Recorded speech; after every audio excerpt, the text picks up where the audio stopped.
Assalamualaikum warahmatullahi wabarakatuh. Baiklah, kami di sini dari kelompok 9 akan mempresentasikan hasil kerja kelompok kami.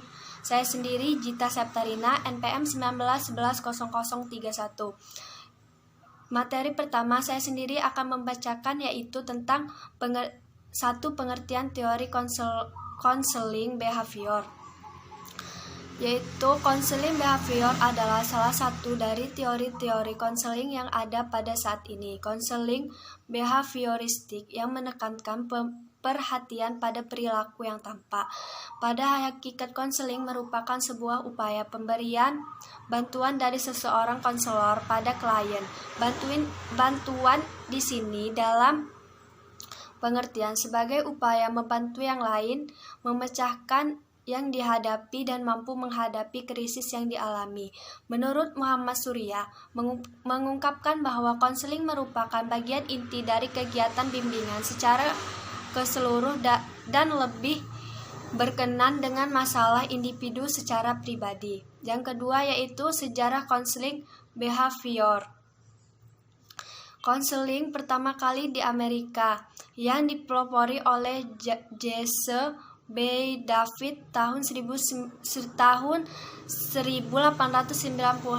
yang bekerja sebagai konselor di sekolah di Detroit.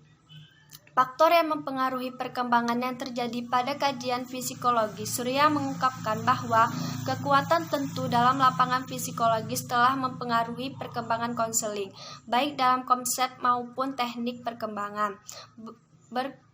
Berkembang psikologis menolak pendapat aliran strukturalisme yang memberikan pengaruh terhadap aliran strukturalisme, fungsionalisme, dan behaviorisme.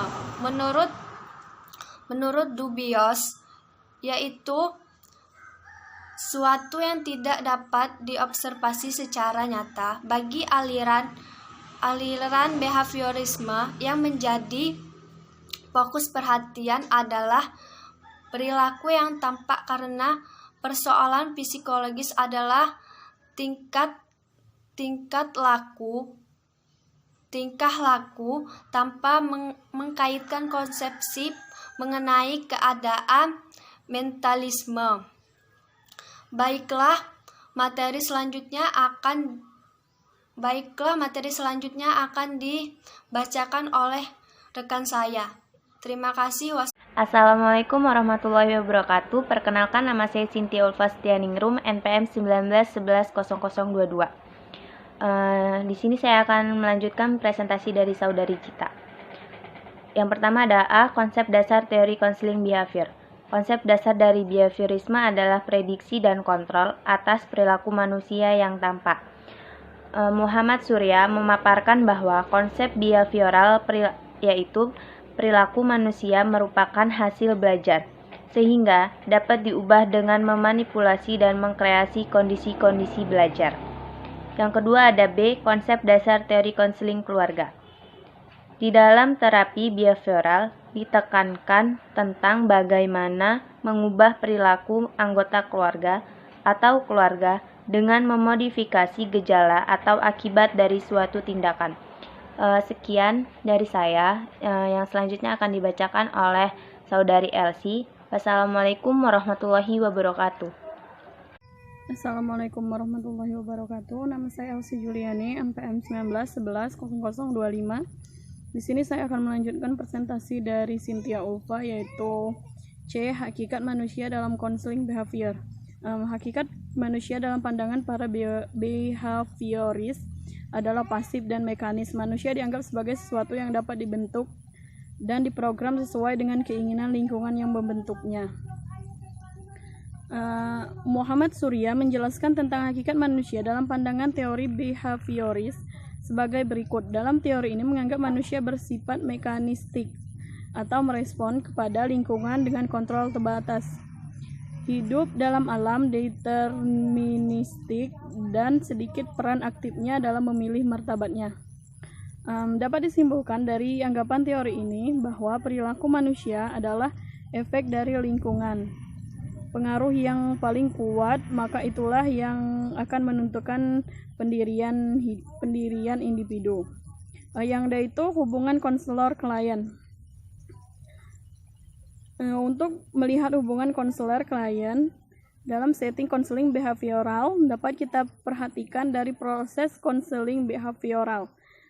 Proses konseling behavioral yaitu sebuah proses membantu orang untuk belajar memecahkan masalah interpersonal, emosional, dan keputusan tertentu.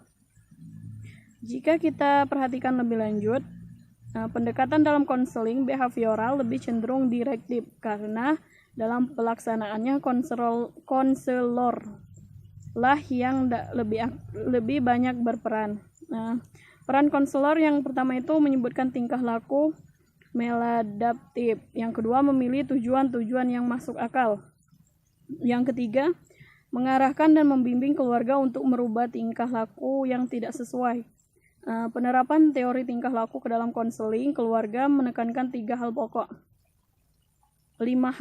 Yang pertama itu menciptakan konseling yang positif. Yang kedua, mendiagnosis problem keluarga ke dalam istilah tingkah laku. Yang ketiga itu mengimplementasikan prinsip-prinsip tingkah laku dalam penguat dan model. Yang keempat itu menggunakan model dan permainan peran dalam proses penyembuhan. Yang kelima atau yang terakhir itu adanya kesepakatan atas hal yang akan diubah antara konselor dan anggota keluarga. Cukup sekian yang saya sampaikan. Selanjutnya akan disampaikan oleh rekan saya, Afifah Nur Lailasari. Terima kasih. Assalamualaikum warahmatullahi wabarakatuh. Saya Afifah Nur Lailasari dari Prodi Bimbingan dan Konseling semester 2 akan melanjutkan materi dari Saudari Elsie Juliani. Jadi di sini saya akan menjelaskan tentang tipe-tipe dalam terapi keluarga behavior dan metode konseling behavior. Yang pertama, tipe-tipe dalam terapi keluarga behavior. Ada latihan perilaku orang tua atau behavior parent training. Jadi behavior parent training menunjukkan pada pelatihan keterampilan orang tua. Terapis membantu sebagai pendidik belajar sosial yang mempunyai tanggung jawab untuk merubah respon orang tua terhadap anak-anaknya. Berubahnya respon orang tua akan membuat perilaku anak pun berubah. Jadi seperti terapis memberikan arahan kepada orang tua supaya berperilaku baik dan akan menstimulasi anaknya juga untuk berperilaku baik. Tipe ini menggunakan metode verbal dan perbuatan. Di dalam metode verbal mengandung instruksi verbal maupun tertulis. Tujuannya untuk mempengaruhi pikiran, sedangkan metode perbuatan menggunakan teknik bermain peran atau role playing, modeling, dan tingkah laku yang baik. Fokus utama pada perbaikan interaksi antara orang tua dan anak yang mengalami masalah. Terus yang kedua ada terapi pernikahan atau suami istri atau marriage couple therapist and education yang dipelopori oleh Robert Lieberman dan Richard Schwartz. Di sini juga ada 4 komponen utama dalam terapi pernikahan, yaitu 1. Analisis perilaku dalam masalah suami istri. Yang kedua, pembalasan yang positif. Yang ketiga, pelatihan keterampilan berkomunikasi. Dan yang keempat, latihan memecahkan masalah. Selanjutnya saya akan menjelaskan tentang metode-metode konseling behavior. Terdapat beberapa pendekatan atau metode yang diterapkan dalam konseling behavior. Ada 4 kategori pendekatan konseling behavior. Yang pertama, operant learning. Yang kedua, social modeling. Yang ketiga, cognitive learning. Dan yang keempat, emotional learning. Saya akan menjelaskan satu persatu. Yang pertama, operant learning. Pendekatan ini merupakan adaptasi dari 2 teori conditioning dari Pavlov dan Skinner. Pendekatan ini memfokuskan pada penguatan reinforcement dalam pembentukan perilaku klien yang dikehendaki. Kemudian yang kedua, modeling learning. Pendekatan belajar sosial bertolak dari pendapat Bandura tentang 3 sistem terpisah namun merupakan sistem pengatur yang saling berkaitan. 3 aspek tersebut adalah peristiwa stimulus eksternal, yang kedua penguat eksternal, dan proses perantara kognitif. Kemudian yang ketiga, cognitive learning. Metode ini merupakan metode pengajaran secara verbal, kontak antara konselor dengan klien dan bermain peran. Pendekatan ini terjadi atas persuasi dan argumentasi yang diarahkan kepada perubahan-perubahan ide yang tidak rasional. Kemudian yang terakhir, emotional learning.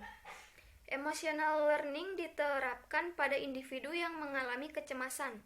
Pelaksanaannya dilakukan dalam situasi rileks dengan menghadirkan rangsangan yang menimbulkan kecemasan bersama, suatu rangsangan yang menyenangkan. Sekian penjelasan dari saya. Saya akhiri. Wassalamualaikum warahmatullahi wabarakatuh.